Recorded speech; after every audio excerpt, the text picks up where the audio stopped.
de las letras fiscales. Bueno, esa es la clave, el ancla cambiaria, el ancla fiscal, incluida también el ancla salarial, porque estamos en un periodo preelectoral y el gobierno tiene el foco puesto tanto en la elección de septiembre como en la de octubre. La de septiembre en la provincia de Buenos Aires, la madre de todas las batallas, es donde el gobierno quiere hacer una elección que permita mostrar que el kirchnerismo ya no es una alternativa de poder en la Argentina y que entonces cualquier riesgo vinculado con la vuelta al pasado quede de lado y la Argentina pueda entrar en una nueva etapa, en un segundo periodo del gobierno del presidente Javier Milei, con posibilidad de, bueno, acceso al mercado de capitales. Hoy eso es inviable con estos niveles de riesgo país, pensar en inversiones extranjeras que vengan a la Argentina.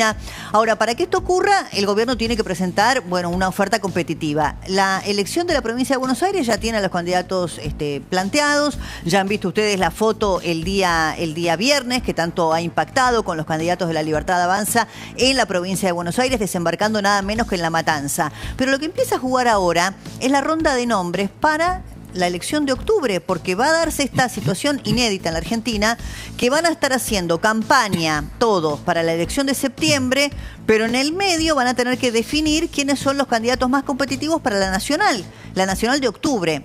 Ahí hay varios nombres que ya están puestos, ¿no? La ministra Patricia Bullrich, la ministra de Seguridad. Acá pusimos varios ministros del gabinete porque la idea es que podrían desembarcar en las listas de candidatos a diputados y senadores nacionales para octubre otros miembros del gabinete, dejando además vacantes a llenar en esos lugares. O, si no se producen las vacantes, ¿querrá decir que son candidatos testimoniales? Bueno, el gobierno ya respondió que no. Eso se especuló mucho cuando jugaron la carta más fuerte que tenían en la elección de la Ciudad de Buenos Aires, que se anticipó en el mes de mayo, cuando el gobierno puso a Manuel Adorni. Y todos pensamos, pero el vocero que tiene tanta repercusión cuando da declaraciones públicas, que se ha instalado de este modo, ¿va a dejar ese cargo para ser legislador porteño, para ser un concejal?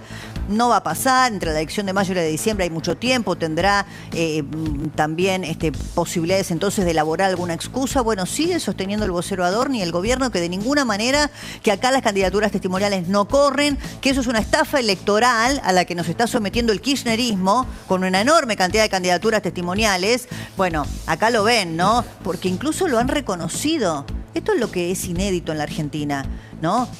Intendentes como Ferraresi, Seco, la propia vicegobernadora Verónica Magario, Mario Ishi, muchos se jactaron de decir, claro, yo soy testimonial, porque luego tengo que seguir con responsabilidades en mi distrito, pero tenemos que estar en las boletas para que la gente vaya a votar los candidatos más competitivos. Una cosa inédita, es como que te vayan a robar y te anticipen que se van a meter en tu casa a las 3 de la mañana.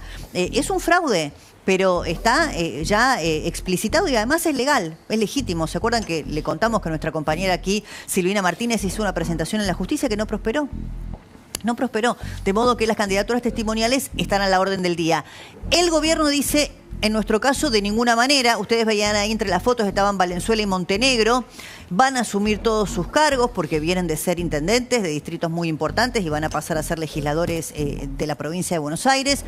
No hay modo de que sus candidaturas sean testimoniales, pero lo sí cierto es que puede haber vacantes en el gabinete, porque si nombres tan rutilantes como el de Patricia Bullrich, veían ustedes también la ministra Sandra Petovelo, el ministro de Economía Caputo, el ministro de Desregulación Sturzenegger, son todos nombres muy ponderados. ¿Por quién? Y por la armadora electoral del espacio, que es Karina Milei, que tiene una enorme ponderación por estos ministros, que ya han dicho que de ninguna manera van a dejar sus cargos. Bueno, Petovelo lo hizo público en un streaming en estos días. El ministro Caputo es además el ministro más ponderado por el propio presidente Javier Milei. Pero lo cierto es que, en cualquier caso, son nombres que suenan para integrar las listas electorales. Dos opciones: o van como testimoniales para no dejar sus cargos, o esos cargos quedarán vacantes. Reitero, el gobierno insiste en que no hay modo que dentro de La Libertad Avanza hagan el mismo fraude que hace el kirchnerismo con candidaturas testimoniales. Por lo tanto, en el caso de Bullrich, la vacante del Ministerio de Seguridad quedará a cargo de su eventual reemplazante, que algunos dicen podría ser su segunda, Alejandra Monteoliva. Tenemos una declaración para compartir a propósito de este tema. Lo de María Eugenia Vidal, que bueno, ha dicho claramente, entre La Libertad Avanza y el PRO, yo, si hay confluencia electoral, estoy afuera. ¿Me puede definir con una frase el acuerdo entre Macri y Karina Milei? con una sola frase, lo que una parte del PRO creyó que era lo mejor. Mi vínculo con Macri tiene más de 20 años. Que yo esté en desacuerdo con una decisión que él defiende no cambia. No va a ser la primera vez, ni tampoco será la última, pero mi afecto personal por él y mi respeto por él sigue intacto. Siempre voy a escuchar. Yo nunca le corto el teléfono a nadie, y ni al presidente por su investidura, ni a Mauricio por el vínculo que me une desde hace muchos años. Bueno, Vidal claramente dijo no, ella termina su mandato ahora, si hay confluencia entre las dos fuerzas políticas yo me bajo. Algunos dicen que igualmente no era un nombre que pasara por el filtro de Karina Milei. Lo voy a sumar a Julio Burtman, que es analista político que está con nosotros. Gracias. Y le pido a Carlos también, porque nos quedó ahí pendiente cuando dijimos que Bullrich va a ser candidata, ya está casi cantado, falta la oficialización el 17 de agosto, como primera candidata a senadora, que el presidente Milei quiere que la secunde un economista. Sí, hablamos la semana pasada de danza de economistas que en el mercado financiero todavía no está aprobado ni por el presidente Javier Milei ni por Karina Milei, sino que están dando vueltas a estos nombres. Uno es el de Federico Furiase, que es un director del Banco Central de la República Argentina. Además comunica muy bien las políticas del gobierno. Es uno de los mejores comunicadores que tiene el gobierno para comunicar todo lo que ha pasado desde la fase 1 del plan hasta la última fase 3, el desarme de las LELIC y todo lo de las LEF y todo lo demás. Podría ser candidato a ir al Senado porque no tiene la Libertad Avanza gente en el Senado preparada con el tema económico, pero apareció en el sistema financiero otro candidato, que lo nombraron ustedes con Paulino Rodríguez, que es el nombre de alguien que está muy cerca también de Javier Milei, forma parte del Consejo de Asesores de Javier Milei, que es Miguel Boyano, un hombre que nos ha visitado muchas veces aquí en La Nación Más. También figura en esa danza. Pero hay otro que ya está confirmado que va a ser diputado por la Libertad Avanza y que va a ser por la provincia de La Pampa, que es Adrián Rabier. Adrián Rabier es el director ejecutivo de la Fundación El Faro, la fundación de alguna manera que divulga todas las ideas de la Libertad Avanza por toda la República Argentina y en el exterior. El martes, ¿no? Exactamente. Estuvo en ese acto del yacht de Puerto Madero. Sí. Claro, y si yo no me equivoco, además quedaron como voceros en ese contexto el propio Bogiano y Ramiro Castiñeira, que también estuvo aquí. Los dos que están ahí, y Diego Recalde también.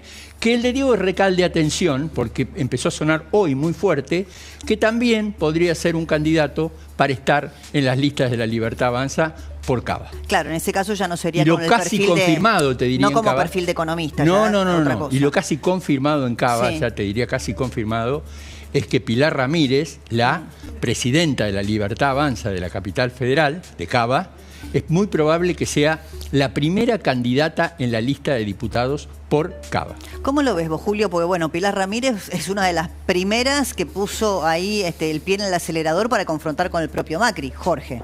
Mirá, yo creo que después de la alianza que se confirmó entre la Libertad Avanza y el PRO en la ciudad, esa lista va a salir primera, ¿no?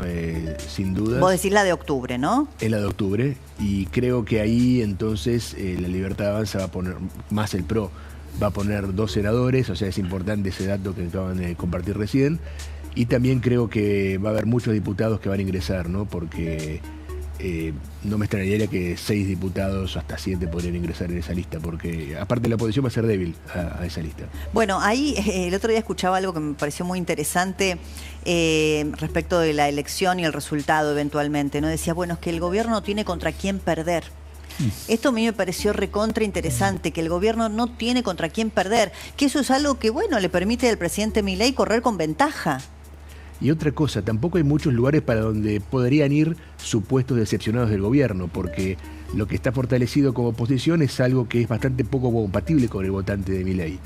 Por lo tanto, lo preocupante para Libertad Avanza sería que aparezca otro partido parecido, o sea, como le pasó al PRO con Milei. Exacto. Pero no hay otro Milei dando vueltas. Por lo menos de acá, ahora no, en el 27 veremos, pero ahora no. Y es interesante esto que vos decías, porque este es el turno de octubre, pero falta septiembre, y en septiembre la verdad que está muy opinado lo que puede pasar en la provincia de Buenos Aires. Hay algunos que hablan de paridad, otros que hablan, el fin de semana leía muchas encuestas, yo soy bastante escéptica, pero igual las leo todas, que decía que el gobierno podría ganar en 7 de las 8 secciones electorales, incluso haciendo una diferencia grande Valenzuela en la primera sección, salvó la tercera, ¿no? Siempre y Montenegro más en la quinta también, ¿no? Montenegro en la quinta, sí, todos.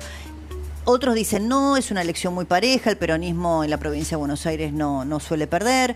¿Cómo lo estás viendo? Mira, yo te agrego otra variable, y es que es dudoso que realmente podamos sumar todo y hacer una cifra provincial, porque la verdad que son 8 elecciones, ¿no? Los bonaerenses van a encontrar en cada sección electoral una boleta distinta, e inclusive en algunas secciones va a haber oferta con partidos que van a estar en algunas secciones y en otras no. Por ejemplo, en la segunda va a haber un partido seccional que se llama Hechos, que no va a estar en otras secciones.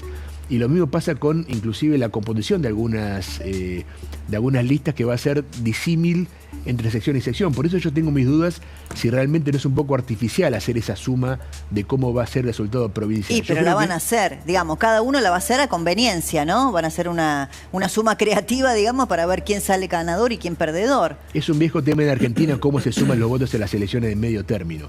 Pero yo creo que lo correcto sería mirar sección por sección, o sea, ver la complejidad de la elección y mirar qué pasa en la primera, qué pasa en la tercera, qué pasa en la quinta.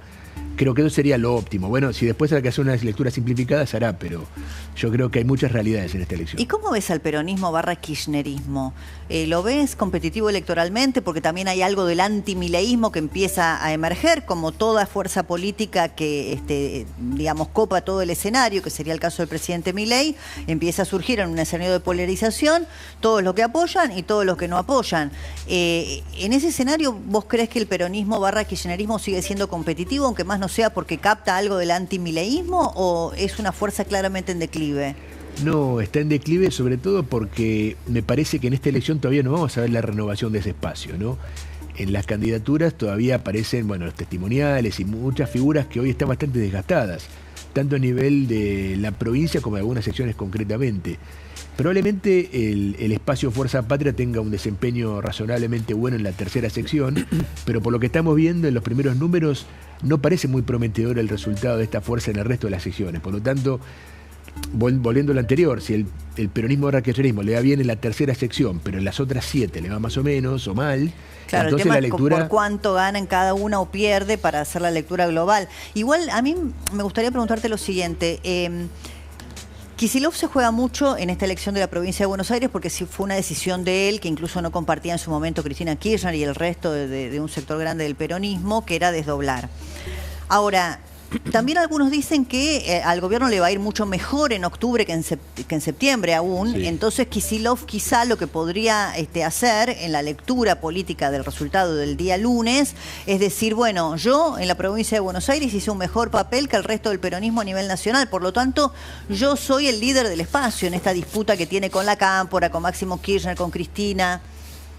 Yo creo que es una jugada de riesgo, Kicillof. Para empezar, ¿qué ocurriría si hay una baja participación? Y acá ya no vamos a comparar solamente con las elecciones del primer semestre, sino que una semana antes va a haber elecciones en Corrientes de gobernador, sí. Y ahí lo probable es que la participación sea bastante alta, o que sea como en las elecciones anteriores. Y si hay una participación razonablemente buena en el 31 de agosto en Corrientes, pero es muy baja en septiembre, se le va a echar la culpa a Kicillof. Otro punto a destacar es que en muchas listas hay candidatos que son etiquetados como kicilofistas, que no lo son tanto, ¿no? Son mucho más nítidos los candidatos de Cristina que los candidatos de Kicillof. Por lo tanto, ahí también va a ser un poco ambigua o difusa la lectura de cuánto de los resultados se le van a deber a Kicillof y cuánto a Cristina.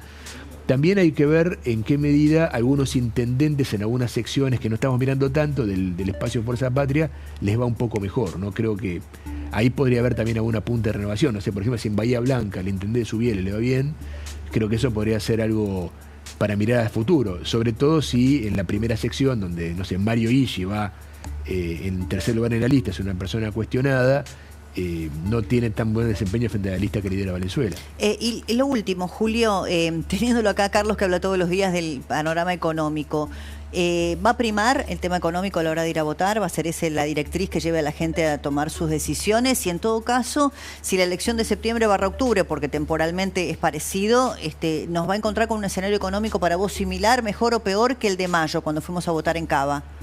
Bueno, estamos en un momento de reactivación, pero donde no hay todavía tanta inversión. Por lo tanto, probablemente sea un resultado económico intermedio entre el optimismo y el pesimismo, ¿no? Pero ahí, Julio, hay un tema muy importante, me parece que es que por lo general ha pasado siempre en las elecciones, cuando baja la tasa de inflación, ayuda al oficialismo. Me parece que acá ha bajado muy fuerte la tasa de inflación y eso va a hacer que de alguna manera 12 millones de pobres salgan de la pobreza en el gobierno de Milei. Creo que eso es muy importante y sobre todo para las clases más bajas, que es la que vota en la provincia de Buenos Aires. No, yo coincido sobre todo en que estas elecciones del 2025 van a ser sobre la inflación. O sea, creo que la del 2027 van a ser sobre el crecimiento. Van a aparecer demandas nuevas, seguro. No, y la seguridad también, ¿no? Seguro. Inflación, seguridad, corrupción están al tope y son temas que vienen algo así como a reparar del lugar de donde veníamos, ¿no? Creo que este año todavía se trata sobre eso. Después, como dice Débora, otras demandas. Aparecen demandas nuevas, a pesar de que a veces a los gobiernos les resulta muy injusto. Dice, yo ya te satisfice algo de lo que me pediste y ahora me pedís más. Y bueno, sí, así funciona. Así funciona. Gracias, Julio Burtman. Muy, muy interesante conversar con vos siempre. Vamos a